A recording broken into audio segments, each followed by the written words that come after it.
Recording. Olá, pessoal, boa noite. Hoje é quinta-feira, dia 22 de abril de 2021 e continuamos com as nossas aulas pela via online, né, nessas transmissões aqui no Zoom. Lembrando a todos e todas sempre que todas as aulas nós fazemos o download, encaminhamos para colocar lá no meu canal no YouTube, para que todos e todas possam acompanhar se eventualmente tiverem dificuldades do acesso. E, conforme estávamos conversando lá no grupo do WhatsApp, né, desde o primeiro dia de aula, nós já estabelecemos como será a avaliação. Vai ser uma prova objetiva realizada no penúltimo dia de aula. E quem, eventualmente, não fizer a prova objetiva, ou se fizer, e o resultado deve sair rápido, tenha se estrepado, tenha tirado uma nota que não lhe agradou o suficiente, tem uma segunda chance de fazer um artigo, né, que me entrega no último dia de aula, um artigo sobre um dos temas abordados na matéria, para que possa desenvolver, aprofundar-se, algo do gênero. Não tem nenhum problema, letra A, se você faz a prova, não precisa apresentar o artigo. Se você não faz a prova, você apresenta o artigo, só você tem que fazer uma das duas avaliações, mas não tem problema de você fazer a prova e, mesmo assim, querer fazer o artigo também, né? Aí você me avisa se você quiser que eu não dê nota no artigo, né? Por exemplo, o cara tirou 10 lá na prova objetiva, mas você está desenvolvendo um artigo, né? Quer que eu leia literalmente para pensar no aperfeiçoamento, você me avisa para não mudar a nota depois, tipo de coisa. É só isso que peço a todos e todas, deixando aqui gravado, isso vai estar lá no canal, no YouTube, todo mundo vai ficar sabendo, fico feliz, contente. Já botei lá no grupo e aí, claro, deixo aqui gravado também, porque às vezes a pessoa não vê o que está lá escrito no grupo. Em relação à prova, não fiz a prova ainda, então não tenho ainda como dizer quantas questões são, mas eu lhe garanto que vai cair o assunto que eu dei na aula. Prometo só isso, não vai ter nada demais além disso. Alguma dúvida mais, gente? Dúvidas sobre... Será no AVA, né, professor? A prova vai ser posta no AVA. Posto no AVA, porque aí é uma questão do acesso mais fácil, né? E aí o acesso oficial, né? Eu uso o Zoom, né? Porque fica mais fácil para termos acesso e fica mais acessível para todos, até para depois fazer o download. Mas a prova eu vou botar no próprio sistema mesmo. Mais alguma dúvida? Não, sem dúvidas. Desculpa, professor. A gente vai ter... São 2 horas para fazer, geralmente as provas estão sendo assim. Normalmente eu coloco o tempo literalmente da aula, né? A gente tem uma aula em torno de 55 minutos, então normalmente eu vou fazer essa questão de 1 hora. Pode ser que bote um tempinho a mais, mas a priori uma prova que dê para ser feita em 1 hora. Não quero também fazer uma prova muito grande, que eu não vou jogar para cima, eu vou corrigir. Então para mim... Então, obrigatoriamente tem que ser no horário da aula, né? Parece-me o mais razoável, né? A gente ter esse ponto reservado um horário. Não gosto de fazer em horário alternativo, justamente porque vocês deveriam separar o horário para a aula. Então, nesse período. E alguns colegas, eu realmente não pretendo dar muito mais tempo, no máximo talvez 5 minutos a mais, mas não pretendo dar muito mais tempo, porque há colegas que têm aula depois da minha aula. Então, não me parece razoável. Eu dou sempre alguma tolerância a mais, sabe? Digo, vai ser 55 minutos cravado, tal, mas na verdade eu dou 60, porque alguém sempre se atrapalha, dou um pouquinho a mais, mas não muito mais, sabe? Porque senão não faz sentido entrando na aula do colega. Tranquilo? Ok. Obrigada. À disposição, como sempre. Mais alguma dúvida, gente? Alguma dúvida de conteúdo? Agora, se não tem dúvida das questões propedêuticas da disciplina, pergunto se tem alguma dúvida sobre conteúdo. Pode perguntar, Luana. Conteúdo, professor, o senhor só deu até agora posse e propriedade, não é isso? Não, meu amorzinho. As modalidades de propriedade e posse, pelo menos. Teve mais alguma coisa? A última aula que eu dei foi sobre o uso do capião. Sim, mas está relacionado com propriedade, que eu digo posse-propriedade no sentido geral, e envolve tudo, não é isso? Bem, se você coloca nesses termos, esse é o único assunto da da disciplina. A disciplina toda Ah, sobre certo. propriedade. Entendi. Ok. Direitos reais. Ok. Então, mas é porque quando a gente fala posse e propriedade, a gente está uns elementos conceituais de posse e propriedade. Ah, entendi. Nós Não, tudo bem. nós estamos, Ok. neste momento, em formas de aquisição da propriedade. Modalidades, né? Hã? Ok. Estou dizendo, o senhor falou das modalidades de uso capião, que está relacionado às formas uma das formas de aquisição da propriedade, não é isso? Exatamente. Aí o que Ok. acontece? A minha intenção hoje é falar do registro imobiliário e da accessão como uma forma de aquisição de propriedade imobiliária e, na subsequente, eventualmente dando tempo hoje, acho que não vai dar, né? Eu quero falar a aula inteira sobre a forma de aquisição de propriedade mobiliária, né? Especificamente sobre bens móveis, né? Principalmente por causa do uso capião, entre outros elementos, né? Mas Certo, ok. essa é a intenção da aula. E para a prova, vai até onde, professor? O senhor pretende dar até onde? Tudo. Ok. É estranho para vocês um professor cumprir o programa? Eu não sei. Eu acho que tem que dar com o programa, né? Não, não estou achando estranho, não. É porque eu gosto de saber, porque eu gosto de estudar tudo também. Muito bem. A priori, o que é a minha intenção, meu mozinho? Claro, vocês podem estudar ou qualquer uma das modalidades, mas, salvo engano, a gente encerra o programa já na próxima aula. Na próxima aula já tem uma perspectiva de encerramento, porque aqui na UFBA nós temos a matéria de direitos reais, que é obrigatória, e tem direitos reais na coisa alheia, que é facultativa. Mas aí a minha intenção é, a partir deste momento, eu vou fazendo um aprofundamento para verificar se tem algum tópico do programa que não tenha sido abordado, às vezes alguma indicação na sessão secundária ou terciária eu tenha pulado. E a minha intenção é já começar a abrir algumas reflexões que me parecem importantes sobre direitos reais na coisa alheia. Mas aí, direito real na coisa alheia, eu não cobro na prova, porque não é do programa.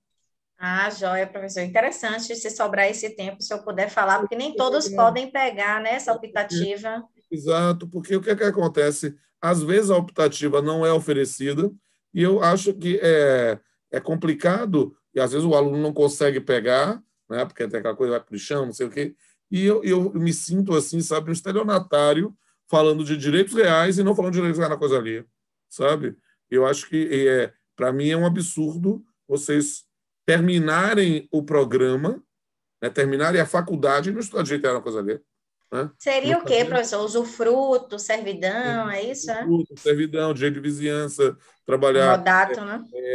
Não, comodato é contrato. Comodato lá Ah, certo, né? ok. É contrato, você é contrato sem espécie. Mas você, por exemplo, agora, eu acho que propriedade, por exemplo, multipropriedade é um tema que se tornou relativamente recente, né? No Brasil, como direito positivo. Não sei se está no programa, mas eu quero dar para vocês como um desdobramento da ideia de propriedade. Né? Mas, por exemplo, falar sobre penhor, hipoteca, anticrese, são coisas que... Penhor e hipoteca, por exemplo, para mim é um absurdo vocês se formarem e não estudarem penhor e hipoteca. Com certeza. Eu mesmo não sei essas coisas. Exato. Não, em tese, você só vai saber se pegar a matéria optativa de direito real na coisa ali. E às vezes não dá, né? Vocês entenderam? Verdade. O advogado tem que saber essas coisas, até por questão prática, né? É claro, eu acho que é importante ter esse dado, mas essa é meu jeito meio estranho. Para mim para mim é muito mais importante vocês terem uma visão panorâmica, compreendendo todas as matérias, para poder conversar sobre elas, poder aprofundar depois, do que nunca ter ouvido falar, entende? Agora, eu sei que a minha postura não é a comum, entende? A maior parte dos professores, eles preferem aprofundar determinados temas, né, porque dominam mais, porque dão show, são sensacionais os professores aqui, a gente tem realmente um corpo docente invejável, né? Mas isso, às vezes, faz com que o aluno não tenha visão abrangente da matéria, né? Então, não sei se eu estou errado, mas é o meu jeitinho. Eu acho que, para mim, é mais coerente com a minha história se vocês literalmente tiverem acesso a todas as informações. Vai aprofundar quem queira, entende? Vai aprofundar quem está afim, né? Assim, de estudar. Às vezes você vai atuar numa militância somente na área penal, somente na área tributária, somente na área trabalhista, então não vai ter uma vivência nisso, mas saber o que é preciso saber, eu acho, não sei se eu estou errado, não, sabe? Né? Essa é a visão que tenho, eu não sei se é a melhor, mas é a minha, né? Então, eu respeito todas as outras, né? Eu costumo, inclusive, dizer que, na dúvida, eu devo estar errado, né? Porque se os outros não fazem dessa forma, né, eu provavelmente estou errado. Mas, para mim, funcionou. Então, acho que ter uma base boa que lhe permite debater, pelo menos o mínimo necessário, sobre todos os ramos do direito, mas essa é uma característica minha para ser nerd, entendeu? Você quer debater direito internacional, debato. Quer direito empresarial, debato. Quer penal, debato. Agora, debato dentro de uma concepção do estado de arte somente. Não dá de aprofundamento. Eu não sou um penalista, não sou um internacionalista, não sou um tributarista, mas a ideia é que a gente permita ter essa visão. Não sei se estou certo ou errado, mas vamos lá. De qualquer forma, a gente, na aula passada, encerrou, salvo engano, o Felipe está checando aí, todas as modalidades de uso capião. Né? Terminamos falando da uso capião administrativa, que é a uso capião extrajudicial, e fizemos algumas considerações sobre a uso capião da propriedade superficiária. Eu me lembro de ter falado sobre uso capião de direito de superfície, sobre uso capião de direito de servidão, né? Esses dados. E aí, o que é que eu vou dar continuidade na aula de hoje? Outras modalidades, né, de aquisição de propriedade imobiliária. E aí nós temos que trabalhar, junto com a uso capião, né, pelo menos duas modalidades. Não são as únicas, pode haver outras modalidades, mas, nesse momento, talvez para uma compreensão mais ampla da matéria, a gente precisa falar do registro e falar das accessões. Sobre o registro imobiliário, eu preciso dizer a vocês que, por exemplo, eu ministro aula também na Unifax. Na Unifax, nós temos uma disciplina optativa também, que é direito imobiliário. Né? Nessa disciplina de direito imobiliário, a gente aprofunda questões referentes a registro. Né? Mas eu acho que a pessoa que estuda direitos reais precisa ter alguma noção conceitual suficiente para compreender o tema do registro. E aí, se alguém puder colocar no chat aí o artigo 1245, é interessante para lembrar que a propriedade se transfere por ato inter vivos mediante o quê? Justamente o registro do título translativo no registro de imóveis. E essa é uma questão importante. Por quê? Porque vamos fazer um link com a aula anterior. A uso capião consolida o domínio de alguém sobre um determinado bem. Ou seja, a gente usa a expressão que a uso capião vai fazer a aquisição da propriedade. Mas essa uso capião vai, na verdade, como uma situação fática, por isso que diz que a uso capião é declaratória, ela vai reconhecer o seu domínio de fato sobre um determinado bem, móvel ou imóvel, existe uso capião de bem móveis, a gente vai falar sobre isso na aula que vem, mas tratando de bens imóveis, você reconhece que, vírgula, de fato, você tem um domínio sobre um determinado bem e aquilo já seria título suficiente para aquilo já teria suficiente para legitimar a sua propriedade. E aí, nesse ponto, a gente vai imaginar que essa formalização da propriedade se dá através do registro. Vamos ler aqui o 1245, os dois parágrafos. Transfere-se entre vivos a propriedade mediante o registro do título translativo no registro de imóveis. Isso aqui é importante, porque você faz uma compra e venda de um bem imóvel, faz um contrato lindo, maravilhoso, vai lá, entrega as chaves, faz todas essas coisas, mas enquanto você não faz o registro formal, você não é propriamente proprietário. Parágrafo primeiro. Enquanto não se registrar o título translativo, o alienante continua a ser havido como dono do imóvel. Parágrafo segundo. Enquanto não se promover, por meio de ação própria, a decretação de invalidade do registro e o respectivo cancelamento, o adquirente continua a ser havido como dono do imóvel. O que quer dizer isso? Na verdade, são os dois lados da moeda. A ideia de que o registro traz uma presunção de que o indivíduo é o proprietário, né? É nessa perspectiva que a gente deve compreender. Por quê? Porque, claro, a gente pode cancelar o registro, a gente pode dizer que a compra e venda ocorreu por um vício de consentimento, mas enquanto isso não é declarado, reconhecido judicialmente, e se faz a modificação no registro, há nessa linha o reconhecimento de quem está. E quem consta lá no registro de imóveis é o proprietário, né?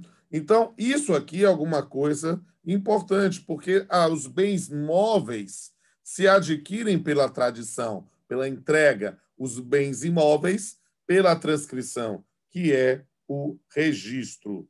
E, nesse ponto, a gente pode trabalhar, né, com uma presunção. Há sempre uma presunção relativa da veracidade do registro. Ou seja, pode-se fazer prova no sentido contrário, pode-se cancelar o registro, mas, enquanto não tiver lá modificado, presume-se que o titular é aquele que está lá registrado. A gente pode dizer, João Paulo agora pergunta, antes da consolidação da usucapião, posso dizer que o dono tem posse ou detenção? Posse, querido, porque a detenção nós aprendemos que é uma relação decorrente de um vínculo anterior. O seu caseiro da sua casa de campo tem a detenção da sua casa, mas ele não tem a posse. Quem tem a posse é você, porque a sua posse é exercida por um fâmulo da posse, por um servo da posse, lá o seu caseiro, né, que tem a mera detenção. Você que tem a posse. Então, o grande elemento, querido João Paulo, é justamente a posse. Porque, perceba, a gente viu isso em 2 aulas, demoramos 2 aulas para trabalhar o usucapião. A usucapião pressupõe a posse. Ou seja, a posse antecede a propriedade na usucapião. Quando você vai fazer... Agora, pode haver o contrário. Você pode ter propriedade sem posse. Não é mesmo? Você comprou um determinado bem, fez o registro no cartório, mas esse bem está na posse de terceiros. E ele não lhe transferiu a posse direta. No máximo, você tem a posse indireta pelo registro. Confere? Estão entendendo, gente? Dê um sims aí no chat para eu poder ter certeza que vocês estão compreendendo. Mas, nesse ponto, eu gostaria que vocês, como eu disse, essa é uma matéria que a gente ensina lá em Direito Imobiliário, que aqui na UFBA é matéria optativa e às vezes não é muito oferecida, não. Mas há uma coisa que é um conceito muito importante lá para Direito Imobiliário, são expressões relacionadas ao registro. E que eu gostaria que vocês soubessem, né? Por quê? Porque a palavra registro é plurissignificativa. Registro pode significar, né, o cartório, o cartório de registro, a gente chama lá o registro de imóveis. O registro pode significar, propriamente dito, o ato formal protocolar da inscrição, né, da propriedade, ou pode significar simplesmente uma anotação. E aí, isso, na verdade, vai fazer com que a gente tenha uma necessidade de fazer uma distinção terminológica. Anote aí, por favor, 3 expressões que me parecem importantes. Matrícula, registro stricto sensu e averbação. A matrícula, eu e Pablo, a gente usa a expressão. A matrícula, em linguagem figurada, é o nome, o número de registro, o número de batismo do imóvel, né? Todo imóvel tem de ter uma matrícula. É literalmente o que individualiza este bem no registro de imóveis, né? A matrícula é efetuada justamente por ocasião do primeiro registro a ser lançado na Lei de Registros Públicos. Perceba, isso pode acontecer, isso acontece com frequência, quando a gente tem um novo empreendimento imobiliário, o indivíduo tinha lá um terreno, estava lá registrado, matriculado como terreno, e a gente fez uma incorporação imobiliária, transformando aquele terreno num leparque. Tem uma quantidade enorme de prédios, ou aqui esse hemisfério 360 aqui perto, ou o Greenville. A gente está fazendo uma quantidade de prédios. Então, a gente vai ter que fazer uma matrícula específica deste prédio e cada uma das unidades imobiliárias correspondentes. Isso é a matrícula, o número de batismo. Já a cada alienação, nós vamos ter que fazer na matrícula, a matrícula não muda, um novo registro, que aqui, nesse ponto, é preciso entender que registro em sentido estrito é justamente cada modificação da titularidade do bem, né? E isso é uma coisa importante, porque o que individualiza é a matrícula.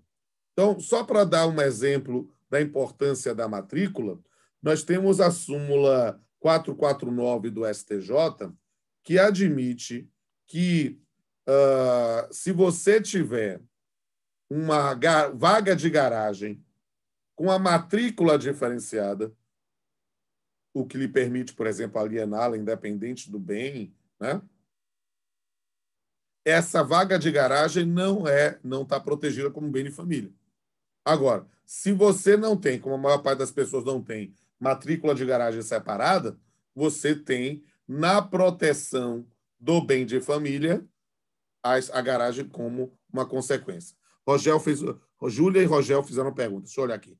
Júlia, prof, se o dono doar o imóvel e vir a falecer antes do donatário fazer o registro, a transferência do imóvel ainda pode ocorrer no futuro, independentemente do inventário? Perceba que nessas circunstâncias, querida, isso gera alguma confusão, porque, de fato, você tem um negócio jurídico anterior e que, nesse momento, está como se fosse um contrato de gaveta, né? Porque você ainda não formalizou a transferência da propriedade e você tem que levar isso ao cartório. Se o tabelião exigir a presença, o cara morreu, já era. Então, o contrato existe, mas você vai ter que levar no inventário para poder excluir isso. Porque, formalmente, quando você abre o inventário, todos os bens que estão ali registrados no nome do falecido vão entrar. Então, vai ser uma dor de cabeça.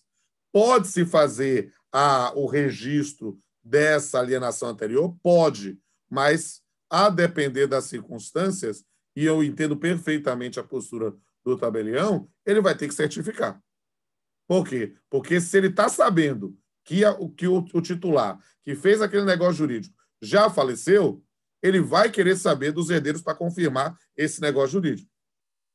Então, o grande elemento é formalizar esse dado. Dá para fazer? Dá. Mas ele vai ter que certificar a idoneidade disso, né?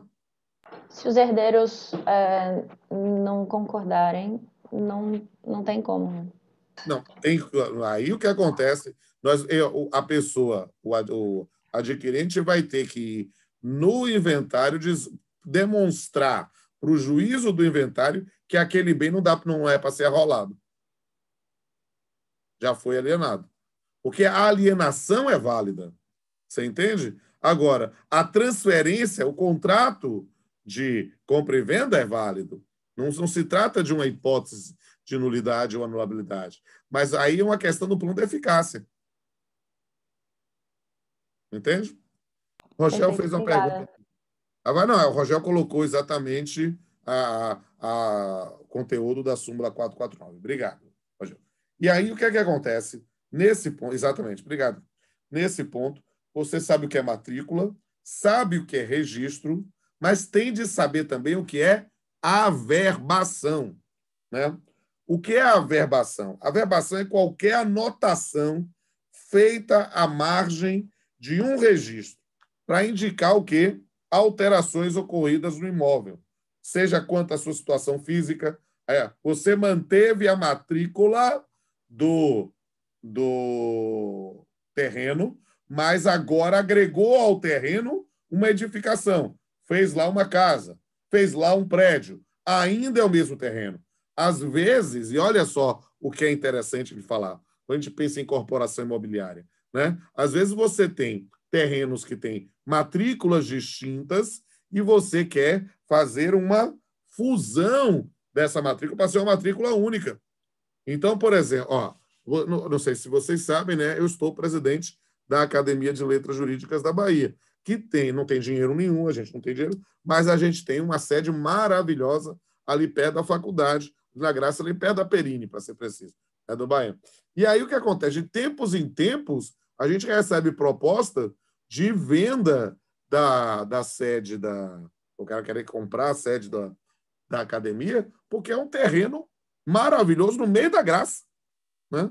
Então, o cara conseguir comprar a sede da academia, o anexo da academia, aí compra 1 ou 2 prédios próximos, faz um mega empreendimento no meio da Graça,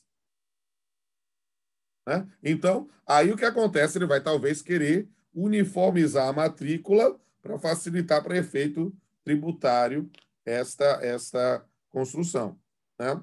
Então, aí você pode fazer averbação, né?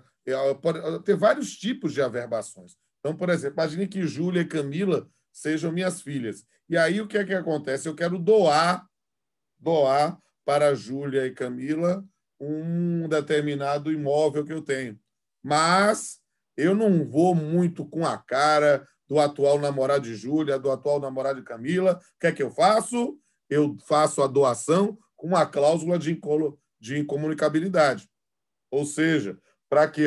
É para a Júlia, é para a Camila, mas mesmo que ela case em comunhão universal, isso não vai se transferir também lá para o interesseiro que está o golpe no baú das minhas filhas. Eu posso? Aí eu tenho essa possibilidade, né? Mas isso só para negócios gratuitos, e isso vai ter que ser averbado na matrícula correspondente, né? O registro correspondente. Entenderam? Então, tudo que diz respeito a imóvel tende para que possa produzir efeitos perante terceiros. O efeito interpartes sempre vai existir.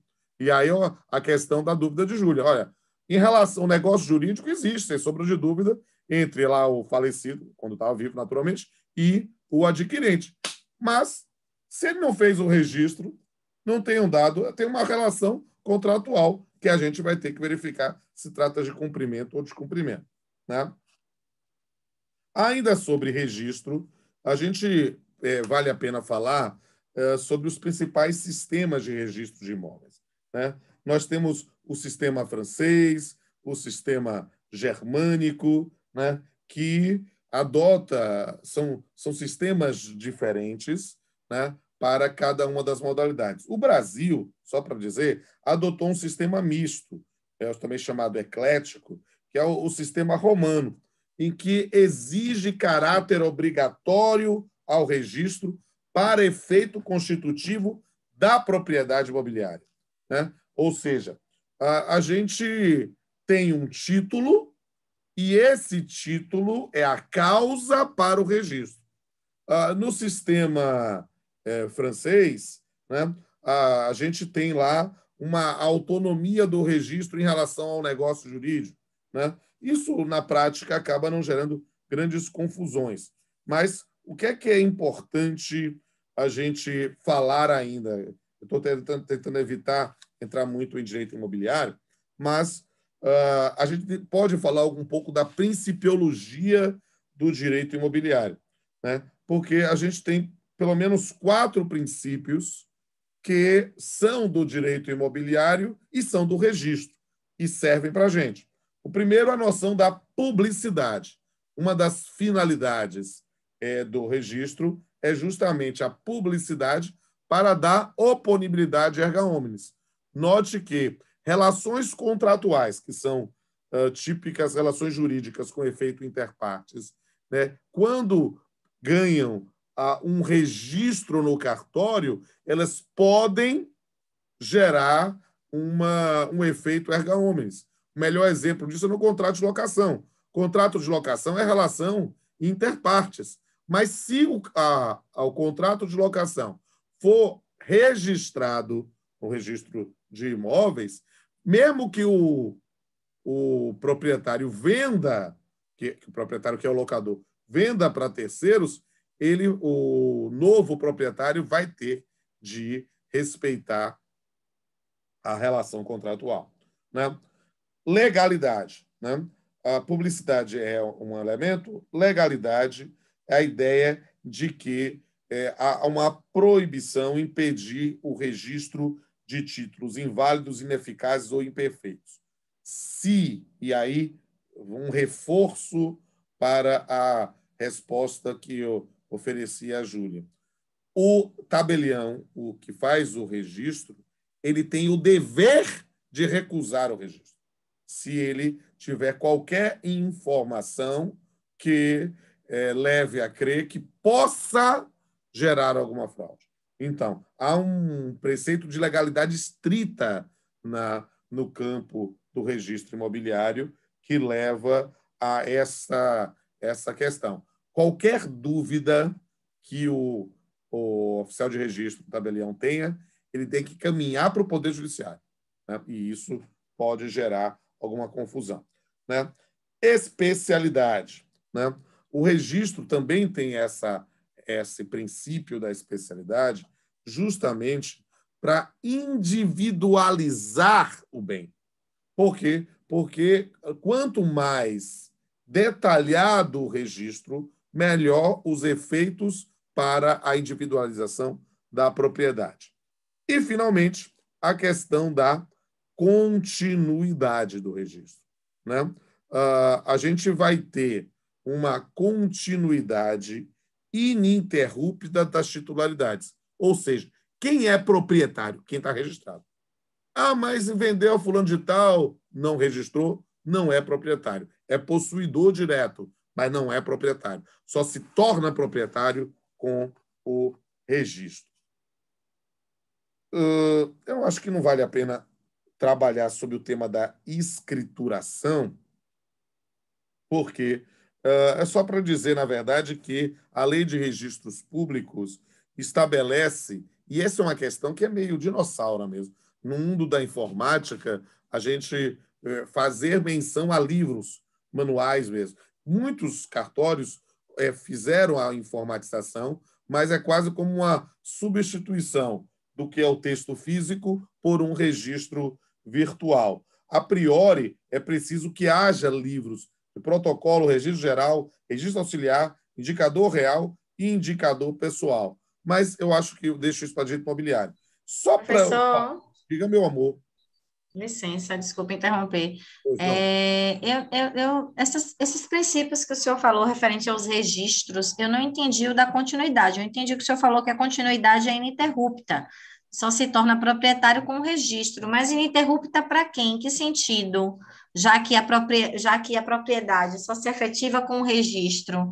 Como assim essa continuidade? Eu não entendi muito bem isso. A ideia é que você... como você só se torna proprietário fazendo o registro, há uma necessidade de que esse registro tenha uma sequência lógica. Por exemplo, olha, gente, eu não estou achando o registro dessa propriedade. Eu posso abrir outra? Não, não pode. Não pode. Você vai ter que verificar efetivamente onde está esse registro. Então, o que é que acontece? Isso, às vezes, com um sistema bagunçado como nós temos aqui em Salvador, da Bahia em geral, né? Porque, vocês sabem, boa parte da ocupação urbana de Salvador foi feita por invasões, né? Você tem um núcleo tradicional de Salvador, da Cidade Alta, Vitória, Graça, né? A parte da Barra, o resto foram de invasões, depois que passaram por ocupação urbana, fazendas, né? Lembra? Não sei quem mora no Garcia, por exemplo, mas o Garcia era o nome da fazenda. Ainda tem alguma linha de ônibus que ainda fala Fazenda Garcia. Por quê? Porque era uma fazenda, literalmente. Então, aí vai ter algum tipo de ocupações urbanas que muitas vezes não estão lá formalizadas, registradas. Isso mostra, na verdade, que a sequência de propriedade, a sequência da propriedade, para pensar em propriedade como direito real, ela precisa efetivamente ter uma sequência histórica. Você não vai construir. Então, por exemplo, faz uma incorporação imobiliária, né? Vai fazer um loteamento ou fazer um edifício lá. Você vai ter que resgatar a matrícula da propriedade existente antes dessa incorporação imobiliária e fazer toda uma sequência. Não quero começar do zero. Não, não é. Você não está num campo. Então, a ideia de continuidade é que, a priori, você poderia verificar o registro de uma propriedade ali na Vitória até as Sés Marias, até o processo de ocupação, né, da cidade do São Salvador. Entende? Então, você precisa localizar a primeira matrícula. Entendi agora, professor. Obrigada. Beleza, princesa. E, só para não dizer que não falei de flores, né, existe uma modalidade de registro que é... eu estou falando isso só porque eu vi em um concurso público, e aí eu achei que era importante falar, que é o registro Torrens. O registro Torrens, eu vou escrever aqui.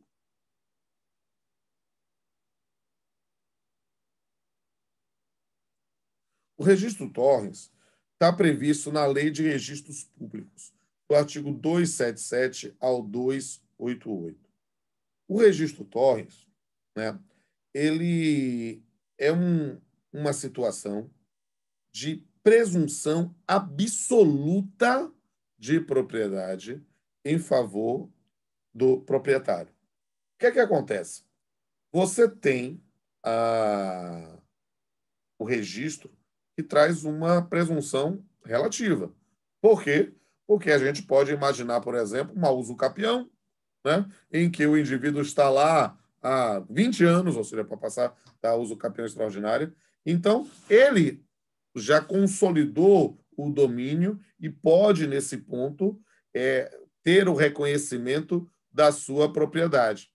Aí, o que é que nós temos nessa circunstância, né? Nós vamos lá para a propriedade e vamos fazer a prova de que a posse, apesar de nós estar o capel extraordinário, já está há mais de 15 anos, ótimo fazendo isso. Isso não é possível com o registro Torrens. Por quê? Porque, na verdade, né,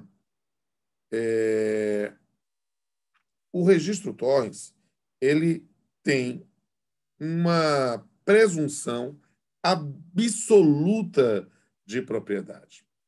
E, na verdade, para fazer um registro Torrens, você tem que fazer... É quase como se fosse fazer uma nova matrícula do imóvel, né? É literalmente começar praticamente do zero. Agora, há alguma polêmica se você, tendo um registro Torrens, você perdeu a posse e dá para usucapi uma propriedade que tenha registro Torrens, não há súmula, mas há alguns...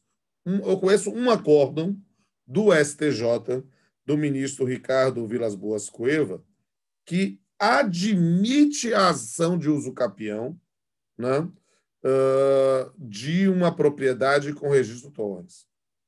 Mas isso é tão raro que eu tenho algumas dúvidas. Eu até concordo por uma situação da função social da posse, da função social da propriedade, então uma noção de uso capião extraordinário, né? Mas a ideia é que, se alguém faz uma transferência com base nessa figura do registro Torres, a priori, você quase blinda a propriedade de outras formas de aquisição. É algo complexo na prática, a gente não vê muito, mas Então, é algo que está previsto na Lei de Registros Públicos. Então, professor, no caso, esse registro Torrens, em regra, não admite o uso capião, não é isso? Esse acórdão... Na verdade, esse registro Torrens, ele traz uma presunção absoluta de propriedade. Então, eu vou dizer que a uso capião ela é incabível? Não quero afirmar isso. Mas ela é muito mais complexa, tendo em vista o cuidado com que você fez o registro. Então, perceba, o indivíduo tem um registro Torrens, a prova da uso capião vai ser muito mais complexa. Por quê? Porque, havendo dúvida, prevalece o registro Torrens. Então, entendi. Ok, professor. Mas dá para uso capião? Dá, porque se o cara abandonou de vez, né? Você tem que... Mas se há algum conflito e o registro é Torrens, não teria como prevalecer. Agora, Suelen me pergunta, num processo de uso capião extraordinário, ou seja, aquele de 15 anos, é preciso localizar a primeira matrícula? A priori é preciso localizar, sim, porque matrícula só tem uma. A matrícula é uma só. Você não teria que, na verdade, verificar toda a sequência de registros posteriores ou averbações. Mas achar a matrícula, sim, até para que você possa individualizar a propriedade. Pegou, Suelen? Suelen está aí? Caiu? Não está me aparecendo na tela. Essa é uma pergunta. Você está aí? Pegou, beleza. Então, a matrícula, a priori, você pode usar a expressão primeira matrícula, mas não deve. Por quê? Porque matrícula só tem uma. Na verdade, você faz uma nova matrícula quando você funde imóveis. Ou seja, na verdade, a propriedade está mudando. Né? Não é a titularidade somente. O bem está mudando. Beleza? O que muda é o registro. Exatamente, princesa. O que muda é o registro. Né? Porque você vai fazer as averbações, vai fazer. Então, você pode dizer que quando você está fazendo o registro de um contrato de compra e venda, você está, na verdade, averbando o contrato de compra e venda na matrícula.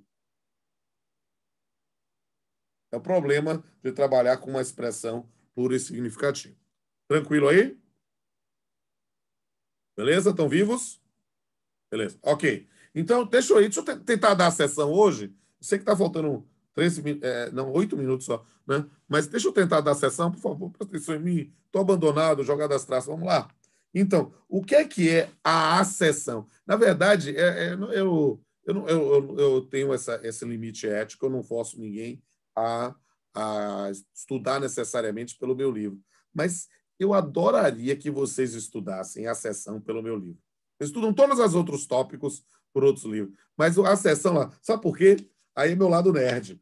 É que quando a gente fez o capítulo de acessão, a gente fez um monte de desenhozinhos assim, fez uns personagens, né? Aí tem o Pablito e o Pamplis. Aí não sei se vocês já viram, tem umas figurinhas bem legais que a gente trabalhou com cada uma das modalidades de acessão. O que é acessão, gente? Algumas pessoas, às vezes, têm alta formação, o pessoal estuda acessão em geografia. Né? Você estuda, às vezes, no nível médio, né, a figura da acessão. O que é a acessão? É um aumento de volume. Né? É um aumento de volume da coisa principal. Né? E o artigo 1248, se alguém puder transcrever, o artigo 1248 do Código Civil dispõe sobre as modalidades de acessão. Nós vamos trabalhar aqui com formação de ilhas. Aqui, a seção pode dar-se por formação de ilhas, por aluvião, por avulsão, por abandono de álveo ou por plantações ou construções. Os 4 primeiros são as seções naturais e o último é uma seção artificial, mas todos são acréscimos à coisa principal. Quando a gente fala de acréscimo, a gente precisa revisar um conceito que a gente aprende lá em Teoria Geral do Direito Civil, que é a distinção de acessão para benfeitoria. Alguém se lembra o que é benfeitoria? Alô? Alô?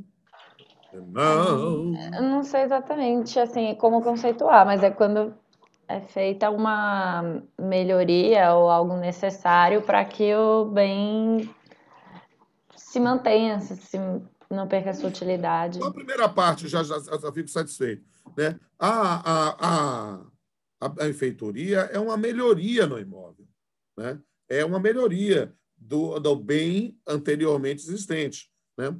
Essa benfeitoria, essa melhoria pode ter 3 modalidades, que aí você faz. Ela pode ser necessária, porque essa benfeitoria, essa melhoria é necessária para a manutenção do imóvel. Ela pode ser útil, que é para uma valorização do imóvel, ou ela pode ser voluptuária, no sentido do deleite, do prazer. Entende? Os 3 são melhorias. Agora, são melhorias, né, que vão ter finalidades distintas. Alguns de vocês foram meus alunos em Teoria Geral do Direito Civil, né? Então, devem já lembrar, mas outros não. Eu sempre gosto, como vocês não foram meus alunos, eu não sei, eu já falei isso aqui antes, né?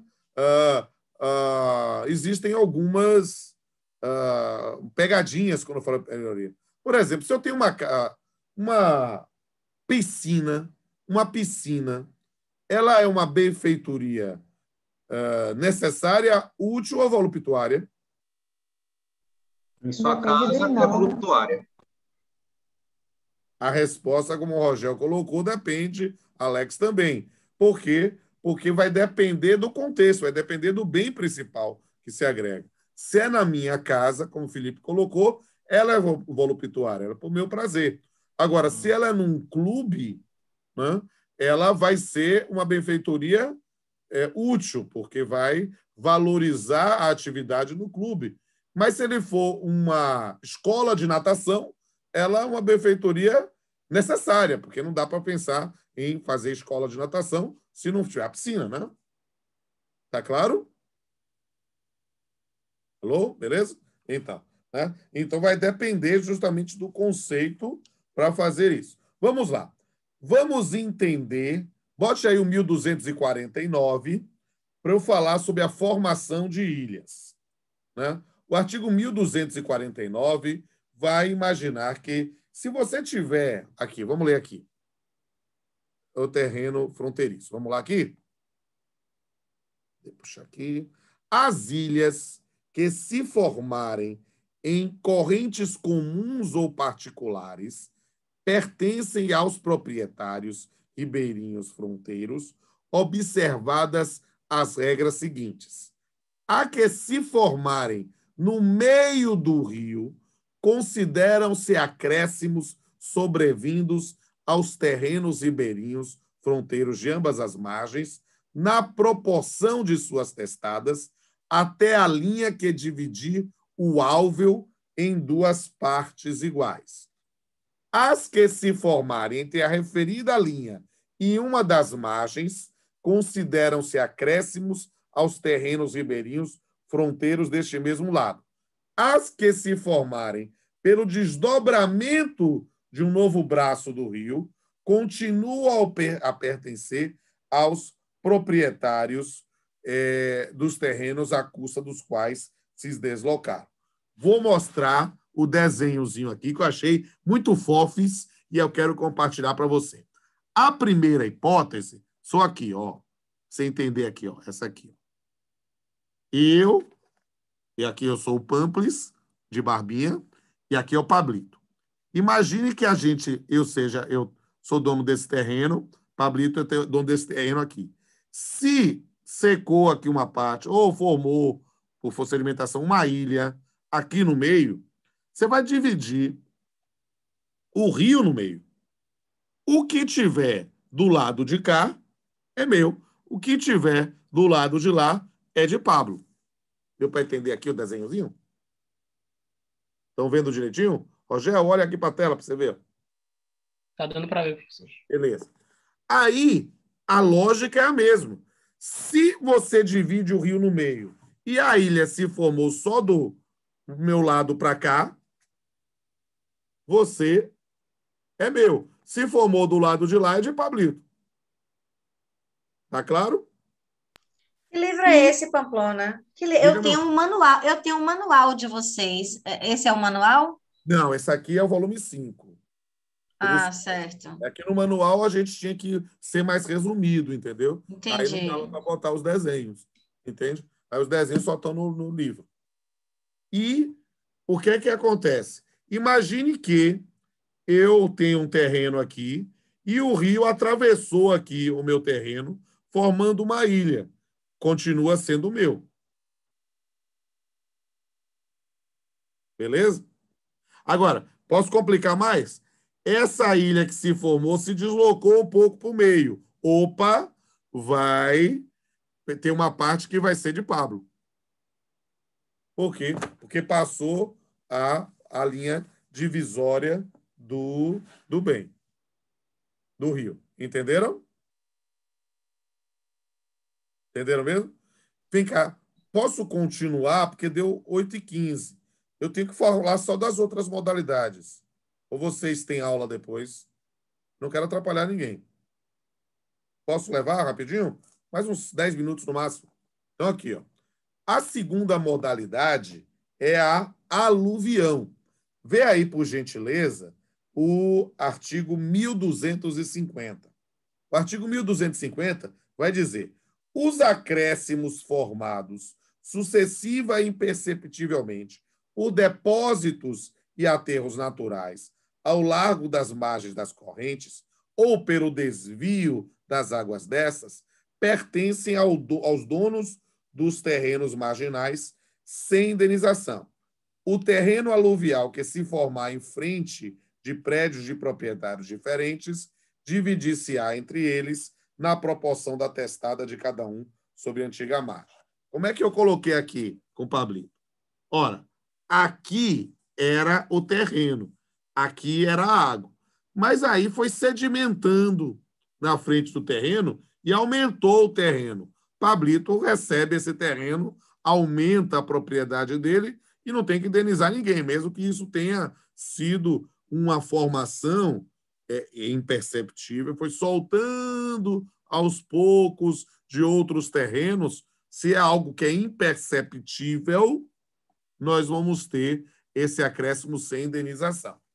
Agora, se for uma formação de algo assim abrupto, algo que tenha retirado uma parte do meu terreno e foi para o terreno de Pablo, vamos falar aqui da avulsão, é o 1251.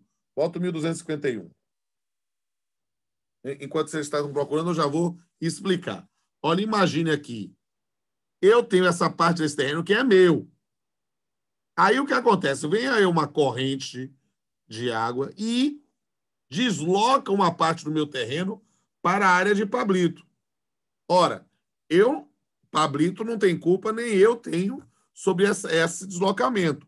Nesse caso, esse terreno vai se agregar ao terreno de Pablito, então ele adquire essa propriedade.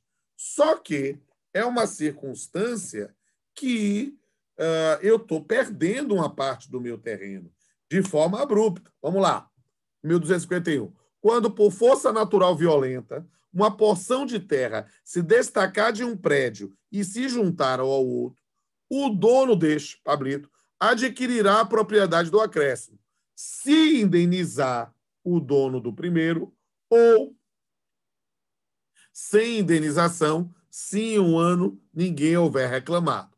Recusando-se ao pagamento da indenização, o dono do prédio a que se juntou a porção de terra deverá aquecer a que se remova a parte acrescida. Aí a gente fez um desenhozinho assim. Ora, Pablo ganhou essa propriedade. Ele deve me pagar um valor, né, no prazo de um ano. Se eu não cobrar, ele vai ganhar gratuitamente, né? Ou, se ele não me paga, mas eu estou reivindicando esse meu terreno que foi para ele, eu vou poder, se for possível, retirar o terreno e agregar o que? Só que aí o custo é todo meu, né? Pablo não tem nenhum custo nele. Só autorizar. Ó, isso aqui colou aqui, você retire. Mas é uma situação complexa, né? Lembra o mercador de Veneza, né? Porque como é que você vai cortar exatamente o pedaço? Isso que eu ia perguntar. Como é que vai cortar e, às vezes, se não for possível cortar, né? E a pessoa também não quiser pagar, aí vai para a justiça, né? Aí vai para a justiça, mas você tem o prazo de um ano. Se você passou esse um ano e não cobrou, você perde sem indenização. Então, eu tenho que ajuizar a estação dentro do prazo de um ano. Ô, Pamplona, isso, no caso, acontece mais nessas regiões que tem rios de fazendas, Claro, é isso? claro. Exatamente. Porque os exemplos aqui, inclusive o próximo, é de situação em que você tem um rio que divide dois terrenos. Beleza?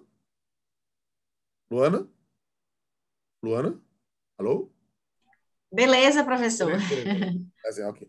Bem, então, ainda falando de rio, é a quarta modalidade, né, de acessão natural, nós vamos ter a figura do álveo abandonado. O álveo abandonado, aí você pode pensar, é o 1252, né? Mas para ficar mais fácil, álveo abandonado simplesmente secou o rio, velho. Álveo abandonado é o rio secou. Aquele rio que tinha entre eu e Pablo secou. E agora é terreno.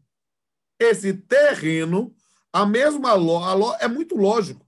É só imaginar, você vai dividir esse terreno no meio, do meio para cá é meu, do meio para lá é de Pablo. Né? Olha o 1252. O álveo abandonado de corrente pertence aos proprietários ribeirinhos das duas margens, sem que tenham indenização os donos dos terrenos por onde as águas abrirem novo curso, entendendo-se que os prédios marginais se estendem até o meio do álveo. Ou seja, eu e Pablito temos aqui esse terreno, Pablito aqui havia o rio. Secou o rio, metade é meu, metade de Pablito. Pegou, Camila? Beleza? E, finalmente, o 1253, para a gente falar das acessões, construções e plantações. Bota o 1253. Toda construção ou plantação existente em um terreno presume-se feita pelo proprietário e à sua custa até que se prove o contrário. Ou seja, se alguém entrou aqui na minha casa e aproveitou um espaço aqui e começou a plantar, né? Eu estou numa situação meio estranha aqui. Contratei um cara para fazer o paisagismo aqui da casa, só que um cara é uma figura muito rara. O cara é muito competente, mas é enrolado, desaparece. Assim. Então, até agora, ele não me apresentou orçamento, mas ele já fez a placa de grama na frente, já mandou cortar lá no fundo. Eu estou aqui doido, querendo saber. Por enquanto, tá as coisas sendo feitas aqui, mas eu preciso acertar com ele como é que vai ser isso. E aí, ele utilizou, e aí eu preciso que a gente leia os dispositivos seguintes, né, do 1254 até o 1258. Aí eu termino a aula. Vamos lá? Bota do meu 1254 a 1258, para botar tudo de vez. Né? Por quê? Porque aí a gente vai discutir os efeitos de como vai ser essa plantação ou edificação se as plantas ou a matéria-prima não pertence a mim como titular. Vamos lá aqui? 1254. E aqui tem umas coisas interessantes, né? Aquele que semeia, planta ou edifica em terreno próprio, com sementes, plantas ou materiais alheios, adquire a propriedade destes, mas fica obrigado a pagar-lhes o valor, além de responder por perdas e danos se agiu de má fé. Ou seja, se eu peguei semente, alguma coisa, e eu plantei no meu terreno, mas plantei com semente, material alheio, eu tenho que indenizar o cara. Se eu fiz de boa fé, é só pagar o valor correspondente. Se eu fui de má fé, tenho que pensar em perdas e danos. Agora, a outra situação. Aquele que semeia, planta ou edifica em terreno alheio, ou o cara do paisagismo, perde em proveito do proprietário as sementes, plantas e construções. Se procedeu de boa fé, terá direito à indenização. Ou seja, o indivíduo tem direito a exigir que eu pague o valor das sementes, plantas que ele fez aqui. Não necessariamente o trabalho dele. Aí é uma coisa que a gente tem que discutir. Aí o elemento que é interessante é um tema complexo. Se a construção ou plantação exceder consideravelmente o valor do terreno, aquele que de boa fé plantou ou edificou adquirirá a propriedade do solo mediante pagamento da indenização fixada judicialmente se não houver acordo. O que é isso? Lembra lá do Cidade Invisível, que a gente falou daquela série lá, que estava um indivíduo querendo comprar, fazer um resort? Imagine que o indivíduo não tivesse comprado. O cara lá da construtora já entrou no terreno alheio e já edificou o resort lá, num terreno que não lhe pertence. E aí a gente vai ter uma situação que vai entrar lá no 1258 daqui a pouco, mas você vai ter uma hipótese de alguém que invadiu um terreno de má-fé. Deixa eu só puxar o 1258, que é mais polêmico, tem que acabar a aula, né? Se a construção feita parcialmente em solo próprio invade solo alheio em proporção não superior à 20ª parte deste, adquire o construtor de boa-fé a propriedade da parte do solo invadido se o valor da construção excedeu dessa parte e responde por indenização que represente também... Eu me perdi aqui nesse escritório.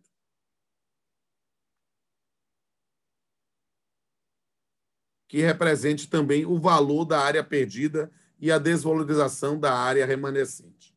Parágrafo único.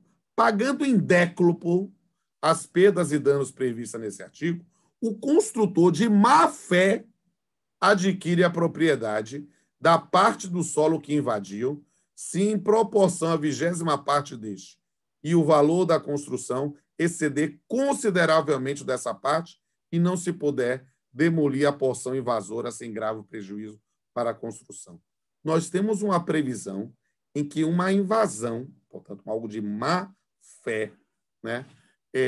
Se alguém tem um terreno que seja 20 vezes maior do que o terreno invadido, você pode adquirir a propriedade. E quando você pensa no valor sem as benfeitorias ou sem o acréscimo, isso pode ser um campo para grilagem e para especulação imobiliária. Artigo 1258.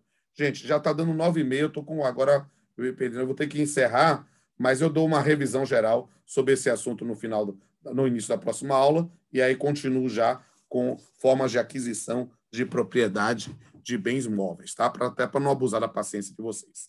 Beleza? Bom final de semana para vocês, espero que tenham gostado da aula. Boa noite a todos e todas. Obrigada, professor. professor. Obrigado. Boa noite. Boa noite, professor. Boa noite a todos. Boa noite, querido.